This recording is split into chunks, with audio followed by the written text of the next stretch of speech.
Min, tolong share cerita saya. Saya seorang isteri, ada anak seorang. Ayah baru meninggal setahun. Mak tinggal seorang sebab saya anak tunggal. Baru ni mak tak sihat. Mak umur 69. Saya selalu jaga mak. Sekarang dia tak boleh bangun, sakit teruk. Rumah mak jauh di Gurun Kedah. Saya pula menetap di KL. Saya ajak mak saya duduk sekali sebab tak ada siapa jaga. Saya upah maid untuk jaga mak. Mak rela hati ikut. Saya jaga mak sebulan je. Suami marah-marah, kata mak saya menyusahkan. Kerja saya dekat je dari rumah.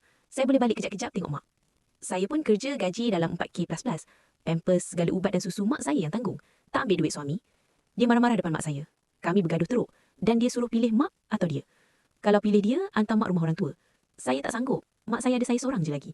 Saya berfikir nak tinggal suami. Sebab mak yang jaga saya dari kecil sampai saya berjaya. Senang-senang suami suruh tinggalkan mak kan? Malam tadi, mak menangis tanpa saya tahu kenapa. Tapi terungkap di bibir, maafkan mak. Sungguh saya tersentak. Min, macam mana ni? Derhaka ke saya? Suami langsung tak pujuk saya. Kenapa suami kejam sangat? Sedangkan dia masih ada ibu bapa.